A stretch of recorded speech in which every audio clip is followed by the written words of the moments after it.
Hey, good day, everybody, and I'd like to welcome you to episode 2 of the Coviderviews, Mary's Legacy. So, a year ago, my mother, Mary Mail, got diagnosed with Hodgkins Lymphoma. This was an evolution of a blood disorder that she got diagnosed with right around when she started puberty. And she went through chemo 3 times and then an experimental therapy called CAR T, stem cell replacement therapy. All of the treatments failed, and she's on the last month or two of her life. I have taken upon myself to try to create a series of interviews with her, going over her life and ultimately our lives that we've shared together.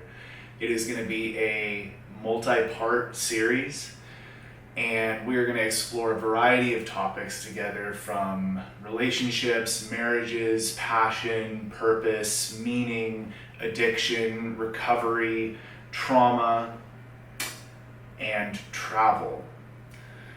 So I'm really happy that you're here. I'm looking forward to sharing this with you, and thanks again, as always, for coming along with me on this ride.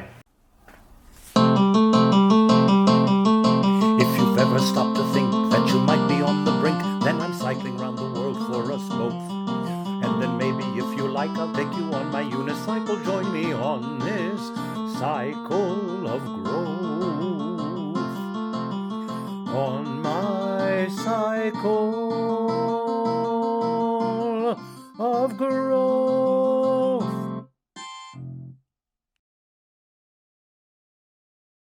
All right. I'm here with my dear mom, Mary Mail, and this is episode 2 of the Coviderviews, Mary's Legacy. So I wanted to try to capture the essence of your amazing life from beginning to end, and because it's quite a story. So where were you born and when were you born? I was born in Austin, Texas, February 3rd, 1949. And tell me about your first memory. Well, gee, I don't know. My first memory, maybe it was when I was about 3 years old and I got a baby doll for Christmas, and that was my first awareness that I might have teaching as a career, because I like to sit her down and teach her things. And when I got new dolls, I'd line them up in a row and teach them flashcards. What were some of your favorite things that you taught them? I just read stories to them, and taught them how to recognize sight words and do a little arithmetic, whatever was on hand. Nice. Tell me a little bit about your parents and how they came to be in Austin. My dad was getting his PhD in English at the University of Texas in Austin, and he had grown up in Brooklyn, New York, but was stationed in Texas during World War II. And he met my mother in her hometown of Brownwood, which was close to Fort Hood, which is where I think he was stationed, or some fort that isn't even there anymore. Anyway, they went out every night dancing and drinking and having a good time for 6 weeks, and then they got married. 6 weeks? Yes. And it happened pretty fast. It happened fast. Often was the case during the war, and they got married in Fort Benning, Georgia, in August, and they were married for 61 years. Wow. So you're a baby boomer. I'm a baby boomer for sure. Yes. And as far as living in Austin, how long did you live there for? I lived there just 3 years, and then my father got a fellowship, a Ford Foundation fellowship, to write his first book, and so we moved to Marblehead, Massachusetts for a year. And I remember living there a little bit. So we were there for a year, and then from there he got his first teaching job. It was English professor at Texas Tech University in Lubbock, probably the ugliest place in the world, and halftime tennis coach. So he was able to combine both of his loves. in that first job. And he was there for, I think, maybe just 1 year before we moved to Norman, Oklahoma, which was where his career was centered. Okay. He was there for a long time. So how old were you when you guys moved to Norman? I was 6 years old, getting ready to go into second grade. Second grade. So tell me more about what it was like growing up in Norman, Oklahoma. What is Norman, Oklahoma like? Norman, Oklahoma at that time had about 12,000 people. It was a little bit lively during the academic year with the university in session, but otherwise it was just a small Midwestern boring town. So my salvation was the public library and my bicycle, and I spent much of the summer pedaling back and forth and taking out piles of books and reading. I had a wonderful playhouse in the backyard, and there were lots of kids in the neighborhood, some nice, some not nice, as is the case in most neighborhoods. And I had a pretty wonderful childhood. My brother was born when I was 7, so going into the 3rd grade, and that changed our family life a lot. I can't say that I was thrilled about not being an only child, but it certainly livened things up, having a baby boy in our family.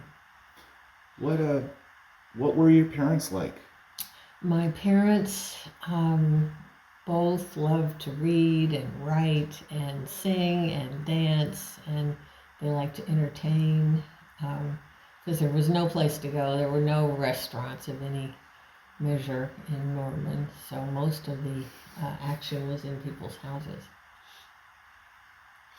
So your dad was a professor. My dad was a professor at OU. He loved to play tennis. He loved to play tennis. He loved to play golf. He loved to play ping pong. He rode his bike to work every day. He was a very physically active man. My mother was a housewife for most of my growing up and very resentful of being in that role. She really could have done so many more things, and she ended up, during the women's lib period, she ended up working and having a career, several careers, and that helped. What were her careers at that time? She was a realtor. She worked for the newspaper. She worked in the public relations division at the University of Oklahoma. She was an excellent writer. She was funny. She loved to have a good time. She was a real party girl. Yeah. My memories of her too was, of her playing piano and she singing. Could play anything. And she also, at least from what I've heard from you and Frank, could be very cruel too. She had a volatile personality. She was, when she was up, she was really up, and when she was down, she was miserable. So it was tough in that way. And you talked about, riding around Norman a lot on a bicycle. Were you an explorer? Did you sort of push the boundaries of what was accessible? Tell me more about, some of your memories. There were lots of places to explore, creeks and woods, and we were just set free to ride our bikes anywhere we wanted to and to pretend like we were Robinson Crusoe or whatever we wanted to. And there was a gang of kids always available to go and find some hills to go up and down or on our bikes. Nice. The sense of freedom in that really safe town was liberating. What was it like having your baby brother come into your life, and what were some of your early memories of you and him? I babysat him a lot. We were very close when he was little. One of my most traumatic experiences was putting him on the handlebars of my bicycle and riding to the library, and he fell off and banged up his mouth, and I was not supposed to do that, and I was really frightened of what to do. And fortunately, one of the where we fell down, one of the people in that neighborhood came out to help us and got us bandaged up and sent us home. That was tough. But there was no hiding it. There was no hiding it, no. And I remember it vividly to this day. I don't think he does, thank goodness. Wow. And so tell me about what was school like back then? I always loved school. I mostly had pretty good teachers, except a couple of grades. And school was my salvation. I loved being away from home, and teachers appreciated that I wanted to do the work and was easy to teach. And so, yeah. Did you love being away from home because at times it didn't feel like the safest place for you? That's right. Yeah. I knew that I would be accepted at school, and I knew that my friends were there, and it was just safer than being at home. And what were some of like the life lessons that you learned at that age in your childhood that you kind of carried with you throughout your life? It's hard to pinpoint just a few, but I think I learned that I guess the main lesson was it's just better to be nice to people generally than to be hurtful, and so I was always very careful in that way, I think, growing up. Nice. Wow. So you're living in Norman. There's not a lot to do there. I would imagine it gets pretty hot in the summer. Probably spent a good amount of time at the swimming pool. Mm-hmm. It sounds to me like out of both of your parents, you enjoyed spending time more with your father. What were some of the things that you guys liked to do together? What were some of your happy memories with him? I was very close to my dad, and he was very nurturing and caring and kind and supportive. We like to do all kinds of physical things together, like playing tennis or ping pong, or I would go to the tennis court just to watch my dad play when he was playing with his friends, just generally hanging out together. Nice. I didn't have to be any particular way with him. I could just be myself. With my mother, I had to be really careful to guess what I thought she wanted me to be, and many times I didn't guess correctly, and would pay the price for that, and it was not comfortable. Well, I'm sorry that happened, and I'm glad that you were able to still sort of attached to the light, so to speak, and retain your desire to be kind to people, and that your dad nurtured your ability to be your authentic self. I think that at least you were able to have that sort of yin and yang balance. Although it would have been nice to, have both of the parents be that way. Okay, so who were some of your earliest best friends that you made in Norman?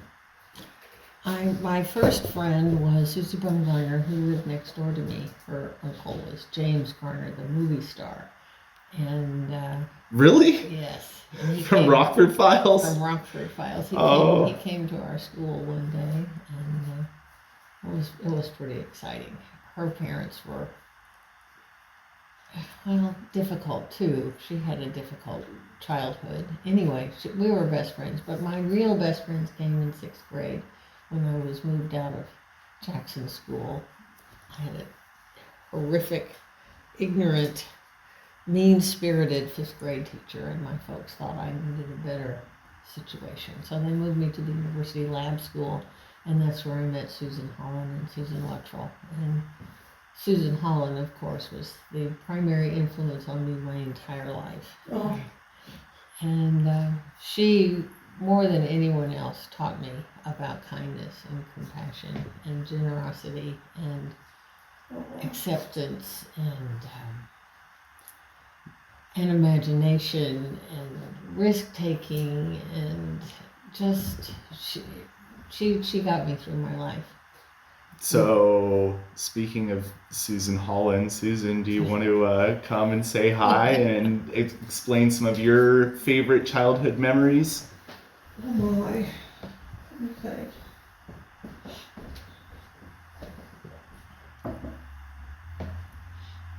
Here she is, the myth, the legend, Susan Holland. Oh my God. So you guys met in Norman in the sixth grade. Yes. Actually, we had met earlier than that. We were in a ballet class at Barbara's School of the Dance. But Barbara's Toe and Tumbling Academy, actually. That's a neat name. Yeah. So, yeah, I remember. But we really got close when we were in sixth grade. Yeah. Susan and I. Yes. It was us against the other nerds. You against the other nerds? So Yeah. were you guys not nerds, or was Oh, it I the was. battle of the nerds? Yeah, I was always felt like I was in the wrong So strata, but So what were some of your favorite childhood memories together with my mom? oh, just hanging out, mostly in high school, really. Going on double dates, with Joe Cecil and David Foster, and the two of us. Sleepovers. Yeah, sleepovers. I always like to sleep over at Mary's house, and even on the weekdays, we'd spend the night over there. And what were some of the highlights of the sleepovers? What did you ladies do at the sleepovers? I remember that one night. Was it Poldy? Was it? Poldy Yes, at our house. God, I had a bunch of people, girls that came over to spend the night at my house, and Poldy left. she left. She randomly called some fraternity house, and Well, I think we were actually all more engaged than that, but Poldy was the designated volunteer who was willing to go off. Don't you think? yeah, and she didn't come back. And she didn't come back. And your parents were there. Yeah. They were in bed. Yeah, she eventually showed up, but it was a panic time. It was touch and go for Right. a while. And Yeah. Cindy Combs brought out a hymnal, and we began to sing "Holy, Holy, Holy." I don't remember that. Yeah. I Yes. don't remember that. Well, it's funny. In hopes that Lord that God.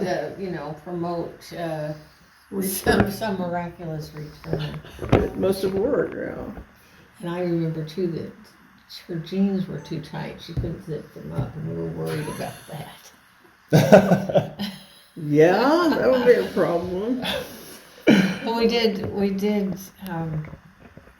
The university was sort of a situation ripe for exploration.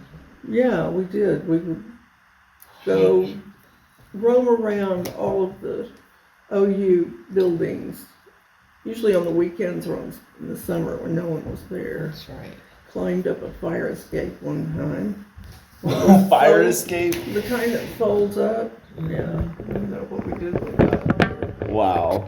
We went to the movies a lot. Of course, in Sooner Norman, the boomer and the best stuff was at the student union. I was going to say the drive-in. Drive-in, yes. Right. Drive-in.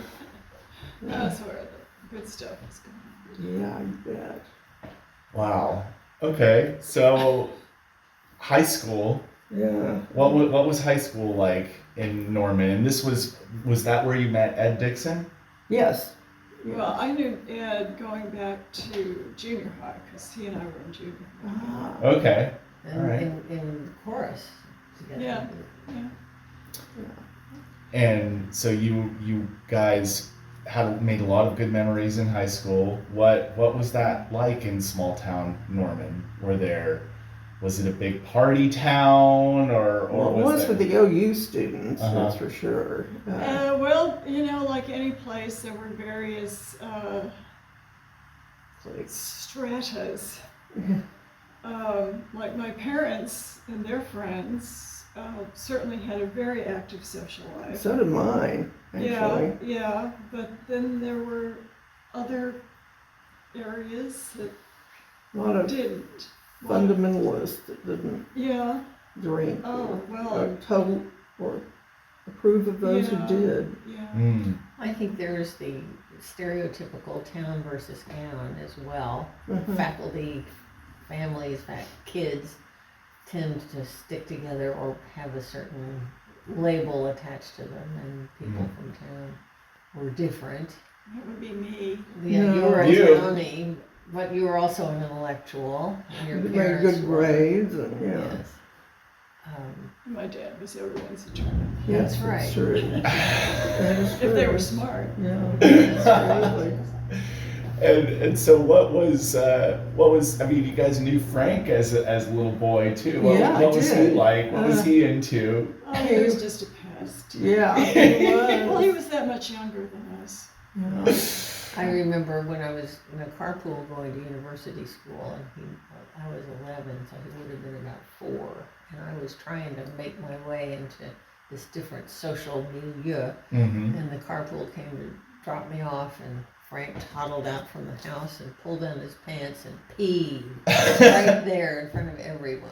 I was in that car. It was hilarious. Oh. We were so more. That didn't I- help the situation I thought my much. life had ended. But as always, Susan understood.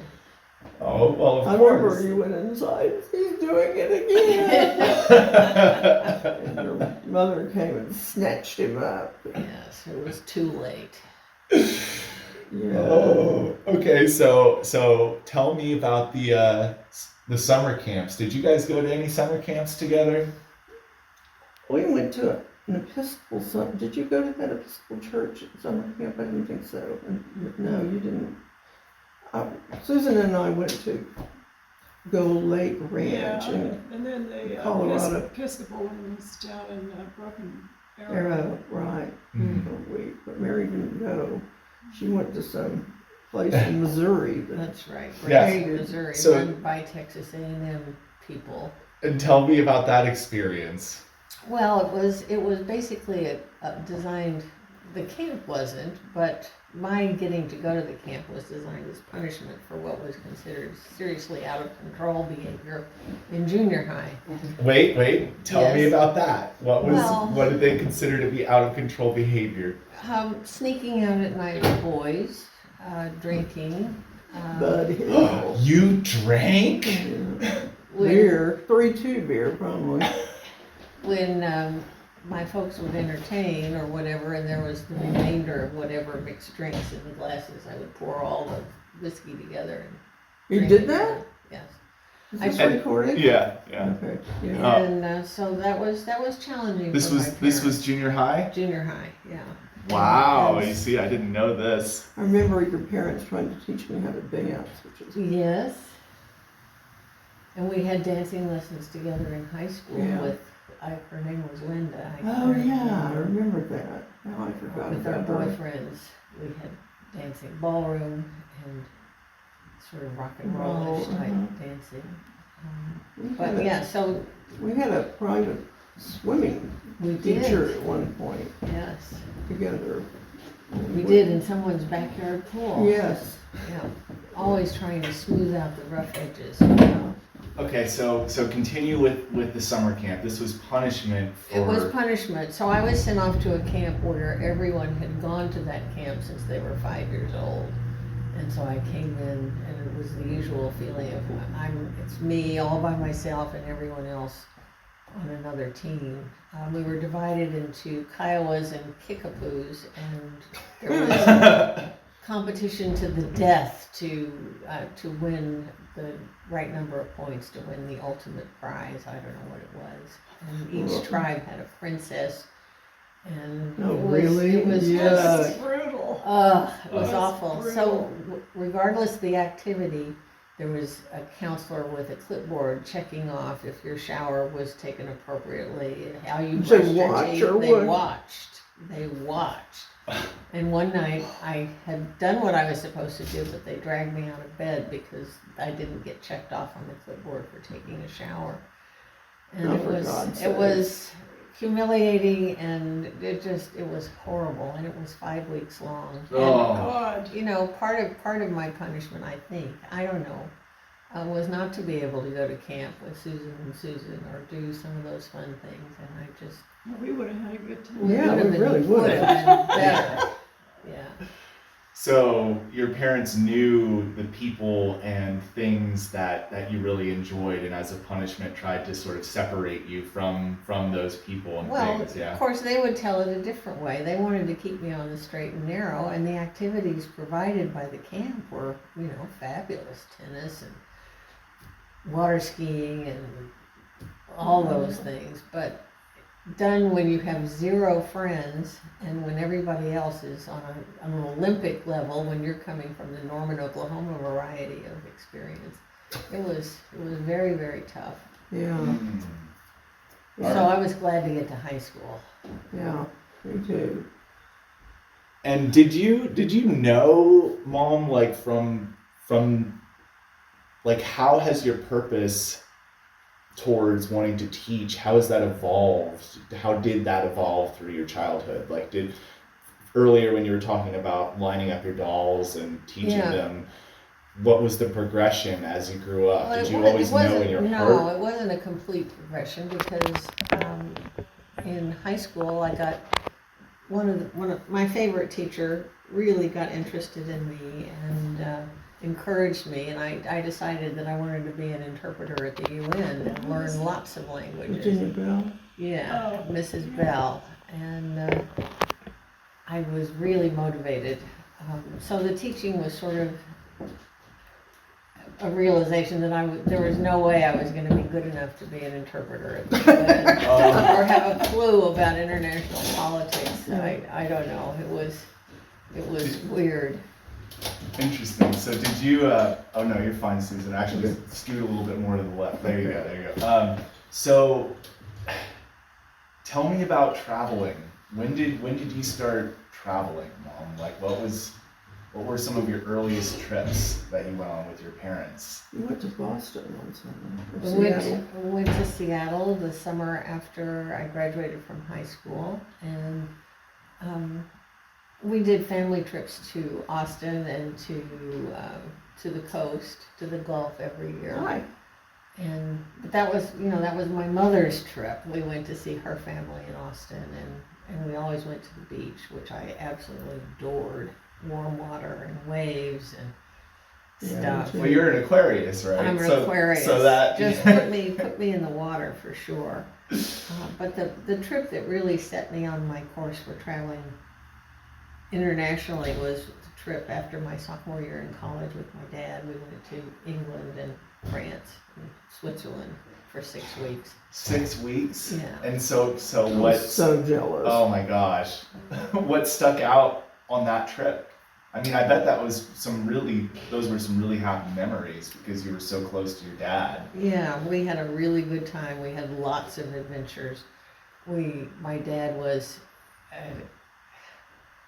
he was a lot of fun to be with, and it was before credit cards, and so there was adventures in how do you get money and how do you communicate back home, and sort of Right. all those things that they are so different now. But it was the first time that I thought, well, I could do this by myself. I Right. want to see the world, and the world is bigger than Norman, Oklahoma, and Thank even Jesus. Austin. Yeah. So that was really where you got the notion that there's this whole big wide world out there, and you wanted to see it and experience it. And I mean, probably other than sort of your smaller trips, this was what caused you to recognize that this was something you wanted to do more on your own Yeah. as you grew up. I will say that, going to the University of Texas, thank goodness I had Susan as my roommate, but it was a huge school, and I was a very small fish in a very big pond. And socially, I was just as out of it as I had ever been at any point in my life. I was pretty miserable. My mother had arranged for me to meet Jim Peach in the most improbable of ways. This was the beginning of my understanding about matchmaking as a tool. she sent Jim Peach to the dorm with some things that I had forgotten to take from home. Those 3 things were an ashtray. And, But you weren't even a smoker, Never, were you? never. but he was. Uh-huh. And a Merriam's dictionary, and I forget what the 3rd item was. All things that would have been impossible to find Yeah, in in Austin. Austin. Yes, that's right. So That's right. So anyway, so he, for whatever reason, he was a senior and I was a freshman, and we started dating. And by the end of my sophomore year, this is college? this is college. Okay, so wait, rewind a little. Wait, no, all right. Yeah, So this is moving from Norman to Austin. right. How did you know that you wanted to go to UT? Well, Both that's- of you. That's a good question. My mother said you can go to any college in Austin you want to, and if you go to UT, I'll pay for it. Oh. Now I had bigger ideas. I really, really, really wanted to go to Wellesley or someplace on Really? the East Coast, Like or Susan here. something different. But that was it was a different age. Many of the people that I knew from our age group applied to only 1 or 2 schools. Nowadays, it's pretty standard to apply to 10 or 20 or 30 That's because colleges. it's all online and you just do it with one click. Back in the Right. day, you had to fill Handwrite. it out and write an Yes. essay for Yes. each one. That's right. So it was tough. So I ended up getting married after my sophomore year. That trip with my dad was after my freshman year. And that was I learned a lot from that. What, But from the marriage? from the marriage. Well, you guys are going too fast here. I want to take the long way. Okay, so you decided that you're going to go to Austin. You had the choice of schools, and you moved out there with Susan. Yeah, and Susan, what was your process? Yeah. How did your My How is father it? really wanted me to go to OU, which, I didn't want to stick around in Norman, and so I told him I wanted to go to UT with you. And he initially didn't want me to do that. When he found out it was cheaper for me to go to Texas than OU, and it was a wonderful idea. I mean, he went to Texas. My parents met and married in Austin, and I had an aunt that lived there, so, yeah. But I didn't know anyone except Mary, and sort of knew Jim a little bit, but that was it. And how about you? Yeah. How did you get to Smith? Oh, well, it was as far away as I could get from Norman, Oklahoma. I'm noticing a trend, a Yes. theme here surrounding Norman, Oklahoma. My brother had gone to Yale, and so he kind of broke ground Uh-huh. there. And my dad was a Rhodes Scholar, and Right. he was very much aware of life outside of Norman. And I just got catalogs, paper catalogs like you got back in the Oh, day yes. from various schools. And my brother thought Smith was fine, and it had a theater department, which was kind of what sealed it for me. And I applied early admission and I got in. So, and my parents, in retrospect, nobody ever told me, you might consider this, or perhaps take another look, and, but I had absolutely no guidance whatsoever from anybody. You sure didn't get it from the counseling department at Well, Norman and I High. didn't get it from my parents. Yeah. I was really kind of left on my own to figure it out. So that's how I got to Smith.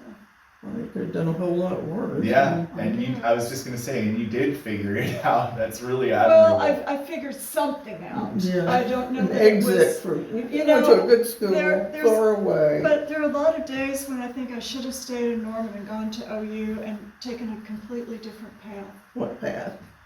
I would have gone into, back then it would have been home economics, Really? because that is something I really excel at. I mean, the whole Yeah. schmear of that, and it's not just cooking. I mean, it's just, No, it's- and that's that's just stuff I've always been passionate about. That's I mean, wonderful. back then I was passionate about Yeah. it, but nobody ever said, well, And my mother was a Gamma Phi, and I was rushed by Gamma Phi my senior year. until I told them, well, I'm not really going to OU. Other than that, Other than that, I don't know. All right, so Coulda, Mom, woulda, shoulda. yeah. what would you describe yourself as an introvert? I mean, you talked a little bit about going to UT and struggling socially. I mean, and then you were introduced to Jim Peach, and what was your social life there at first, other than having your best friend close by? Jerry, One of your best what friends. was his name? Wart Jerry? Who Yes, was that guy? I signed up to do computer dating. This was in the day of Oh, punch I didn't know cards, and that's where Wart Jerry came from. Computer And then there was the guy named William or something who cried a lot. Took me to, our first date was to his high school football game and In Austin? on Austin, yes. Anyway, Oh, there God, that were. sounds I was determined to find someone to go out with, and then there was the whole Greek thing, rushing, Yeah. and I went through Rush with Susan, and Susan, of course, was a success, and I was a complete failure. Actually, it wasn't all my fault. My mother's horrible friend from her childhood was lurking in the background. She lived in Austin and was trying to be helpful, but any sorority that knew this person knew that they didn't want anyone associated with this person Really? to Why? be part, No, because she was a witch. She Yeah, was Cruella de Vil on steroids. But how was she known throughout the Greek echelon? She Was that house would be mother or known. something? No, she was just an alum. She was an 80 Pi like my mother, but she had a daughter-in-law who was a Kappa, and it was just horrific. And so I washed out of that, which made me a GDI, which was actually, it was where I belonged. Yeah, where I belong too. It made much more sense. But yes, I am definitely an introvert and was definitely an introvert there. I was really interested in writing. I did, before school started, I did some assignments for the UT student paper, and that was a direction I could have gone. Journalism? Journalism would have been a really good fit for me, except that I was a really good teacher. I could teach people to do things that they didn't think they could do always. I was not a very good tennis player, but I taught David Foster to be a really good tennis player, and he ended up on the tennis team. So I could do a lot of stuff, but not very well, and I could teach people to do stuff pretty well. So that was the direction that I leaned. What was the degree plan that you went into at UT? Well, I went into French because I had a whole bunch of credits, because I had done so many years of French in high school. I got a semester of credits in French and English. So Yeah, I did too. yeah, No, it's French, Spanish. yeah. But, yeah. So that was I went the path of least resistance. Okay, so initially you were going to get a degree in French. I did get a degree. Degree. You got a degree in French. Okay. And a teaching credential. And so you started dating Jim Peach in freshman year. Yes. Okay, and then- how did that evolve? Well, he graduated and moved to Lawton, Oklahoma, and I still didn't have anything else on the social horizon. So we had this distance relationship, which was adequate, but not very much fun. And the rest of the time I was lonely. And then he asked me to marry him, and I said, fine, this is my ticket out of here. That was, I was too young. Yeah, How old were are. you? I was 19. Wow. And I had no clue, and he was a faculty kid like I was. And he had a 24-karat bitch of a mother. Yeah, so we had this matched pair of bitch mothers. But she bought my grandmother's house. That's No, true. It's true. It's true. She was my mother's friend, but we had no clue that she was going to be turned out the way she was in the mother-in-law department. Well, it's the two. My mother and his mother were friends until the wedding plans began to be made, and once that unwound, the struggle for power. By the time of the wedding itself, neither family was speaking to each other. So Oh, the wedding was, that was, That it sounds, I mean, very awkward. So there were people that weren't talking to each other, and dirty stares No. across the room and such. And after the wedding, it continued, and Jim was very attached to his father, and less so to his mother. And he had two brothers. He had a sister and a brother, and there were grandkids, and there was always stuff going on at his house.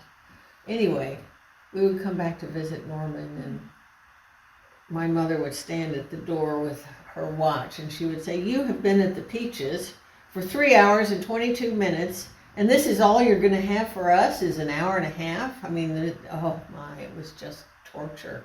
Oh. And frankly, I really enjoyed being at the Peaches more. God, it was miserable. So it sounds. yeah, her mother would just go off in screaming fits. Yeah.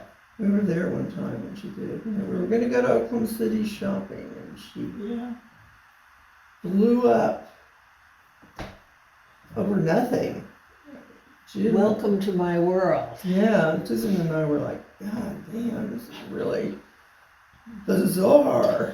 She sounds quite abusive in many ways. Especially to Frank. Yeah, I was gonna ask about that. I'm also noticing that it seems like you going off to college, it seemed like to a certain extent you wanted to get away Yeah, totally. both Norman and your mother. And I know that Frank has had struggles too. I know you were showing me a picture of Frank in elementary school posing for a school photo, and on the back of the photo it says "Not good this year, Frank." And what? In whose handwriting? Mothers. Yeah. Was it? Do you think that it was really bad for him? It was much worse for him. He was a guy to begin with. That didn't work out. Some like you and I have been very close, but he was never close to my mother.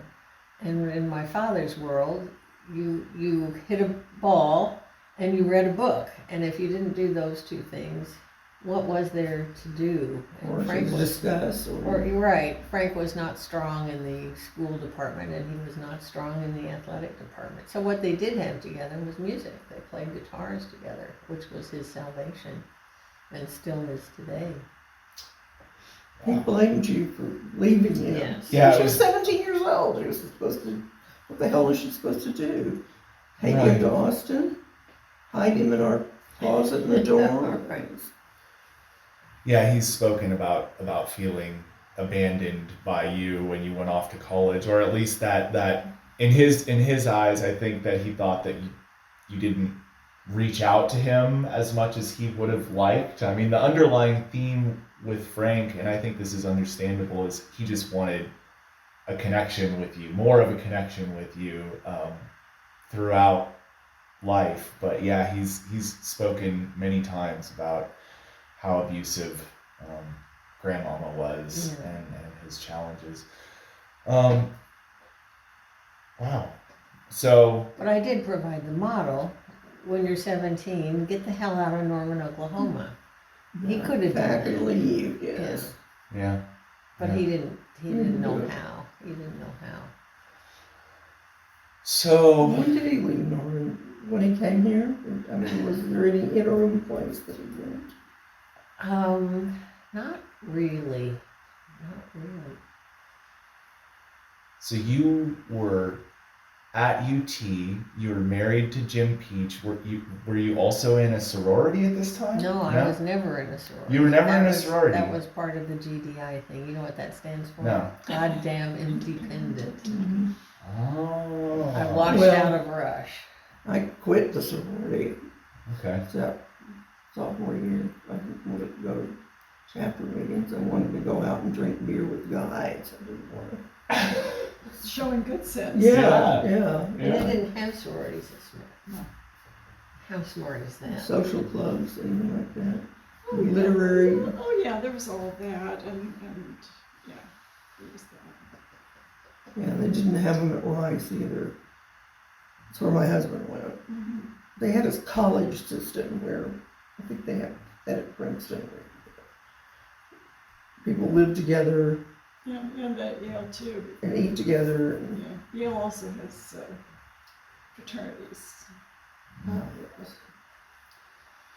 So you got married to Jim Peach. Mm-hmm. You moved away from Austin, right? Mhm. And then tell me more about that chapter. I believe you were teaching PE. Well, No? no, first, Or before that? first Jim was working in Lawton, and then he was during the Vietnam War, so he enlisted in the Air Force so he wouldn't be drafted into the Army, Mm. and he lived in Lawton, and I got a job in a bookstore, And Lawton is in. Oklahoma. It's Okay. about 70 miles from Norman. It's a Really godforsaken place. Hot, flat, ugly. Big army base there. Big Fort army Sill. base, and then he went for basic training in San Antonio, and I went back and finished Yeah, school moved in with me. and moved in with Susan in the dorm, and that was strange but wonderful.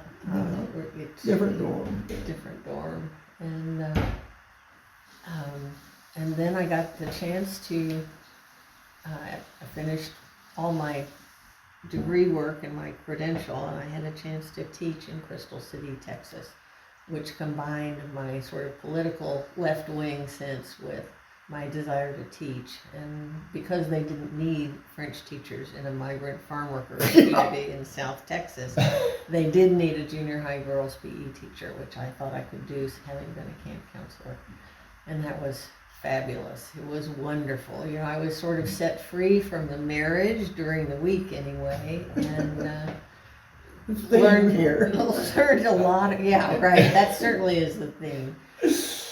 Learned a lot about what teaching really means, and I learned a lot about poverty and power, and met amazing people. So this was sort of your first experience that you had with really getting your hands dirty teaching? Besides student teaching, yes, was my first paid teaching She position. did student teaching in Austin. That's right. Did you do it at Cassis or? I did, in my master's program, I did it at Cassis. I was at,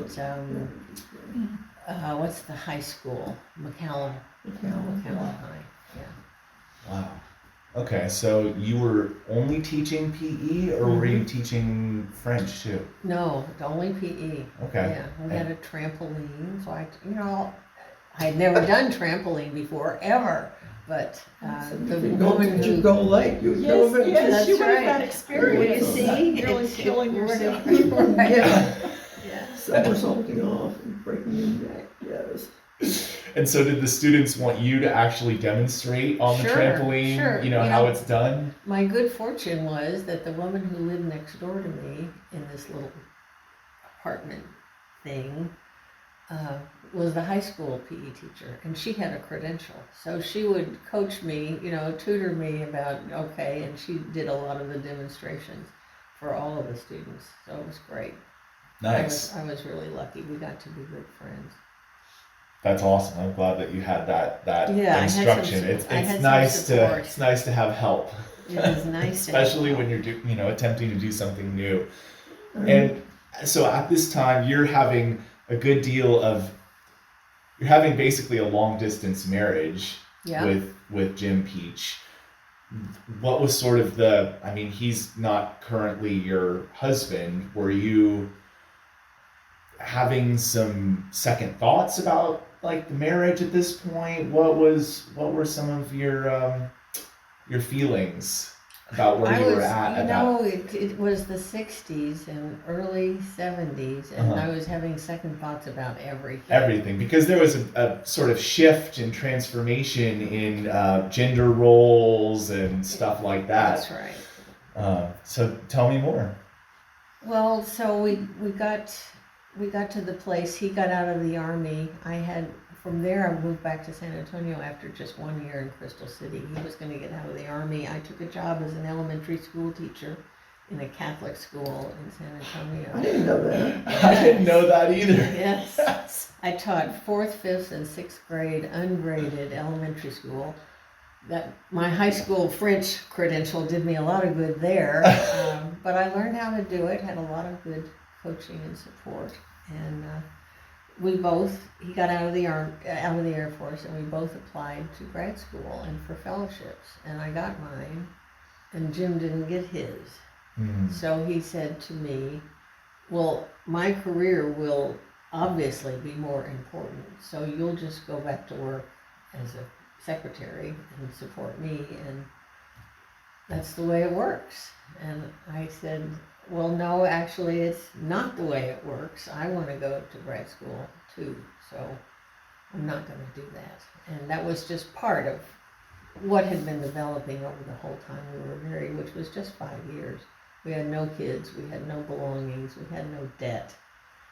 It was easy, and Susan, of course, assisted with the divorce. Yeah, Full purpose friendship. yeah, really. Maid of honor to divorce attorney. Wow. Yeah, but you all lived in Austin for a while. We did. And then when you left him, you moved in with me on Sparks. That's right. That's The right. big That was house on Sparks, crucial. the five-person. And I Friendship. thought about going to law school, but as it turns out, the kids that I liked best working with in Crystal City and in San Antonio were the quirky kids. So I decided to go back to school, got into school, got a fellowship in special education. And then Is this still at UT? it is, yeah. So you Remember got, some of your stories about yeah. the blind deaf school? Yes. Yeah, yeah, yeah. yes, Walking yes. in on your boss Well, I guess lunch on That the would have floor. to be a theme of my life, taking a job in something that I had no business, was not ever qualified for, and should not have ever been permitted to do it. Teaching PE with a French credential, teaching multiply handicapped deaf people with a degree in learning disabilities. I mean, there was always this feeling, I had to learn sign language instantly, or the night before I would do something, I would have to learn how to do it. That's carried me through a lot. But you always rose to the occasion and I figured learned it a out. bunch of shit, yeah, Oh man. and performed enough to get by. Yeah, Wow. Oh, that's amazing. Okay, so you divorced Jen Peach, you moved back to Austin, you were teaching. They were in Austin. we were in Oh, Austin. you were in Austin, And I lived okay. with Susan and her 4 law school roommates, which was fabulous, while I was in the process of getting a divorce. And then there was a part of it, I went back to Norman. And I thought, well, maybe I'll do something here. And my parents were adamant, you have made your bed, now sleep in it. You got divorced, figure it out, but not here. So I went back to Austin, went to school. Was Frank happy to see you briefly come back to Norman, or was he around? I don't remember. It's I don't all. think he was living at home then. I think was he in had a moved duplex or something. Yeah, he lived somewhere else. Well, you came back to Austin and we lived together in that That's wonderful apartment on West Lynn. Lynn. Yes. Oh, that was such a dump. God. Yeah. It was a wonderful dump. Oh, it was, I'm being sarcastic. Oh, okay. It was a furnished apartment. Dark. Everything in there was broken. And the neighbors were Oh my God. marginal. Yeah. Extremely marginal. Wow. And then we moved to 2801 Windsor. That's right. That was right across the street from where Susan lives now. Yeah. Really? Mm-hmm. So there's a lot of history on that street. Mm-hmm. It was on the corner of Windsor and Sharon, and I live on Sharon. Oh. I could stand in the front yard and throw a rock and hit the first residence. And- Then you left. You went to college. You went to California. I went to California. So Well- Susan's boyfriend's brother lived in California, in Los Angeles, and I had the opportunity in the special ed department to go to the national conference of our field, and I'd never been to California. And Deke said, "Well, you should look up my brother." So I did look up the brother and fell in love with him the first night, and he liked me back. So What was I his had those name? pictures. Oh, this is Robert Austin. This is Bob. Bob Bob Austin. Austin. Yep. And so we began a distance relationship, and over that summer, I decided that I would live in California. And I managed to finagle away to get hired doing something I probably didn't have the qualifications to do, but I got the job and Eureka. moved to Eureka. So this is already graduating with the degree in special education right. from UT? That's right. Masters. Masters. Yeah. And I had worked for a year at the School for the Deaf, or in programs for the School for the Deaf, because my supervising professor at UT had become superintendent of the School for the Deaf, and he was sure that I could do anything. So Wow. there was that period. What was Well- the thing about walking in on the guy on the floor? You told me that you were there in the School for the Deaf and Blind, I think, doing an internship, and you were there the summer or during Yeah. lunch and walked into the Xerox room and he was on the floor screwing some, Who? the guy that was, you were being supervised by. Oh, Dr. Flathouse? Not Flathouse, no, the guy at the School for the I Deaf don't people. remember that. I remember that. Yeah. Holy shit. I don't know. That would be pretty unforgettable. It seems like that would be something that would stick in your memory. It's stuck in my memory. Yes. Oh my God. Memory is a wonderful thing. Yeah. All right. Well, This place is out of control, is what I Yes. thought it was. Yeah. didn't I have an interview at that school at one point for the school for the blind and deaf I don't at know. Austin? I don't I think know. I did. I didn't get hired there. No loss to you. Yeah. Well, I guess that's a good chunk for today. But thank you guys. Our pleasure. Thank you. Our pleasure.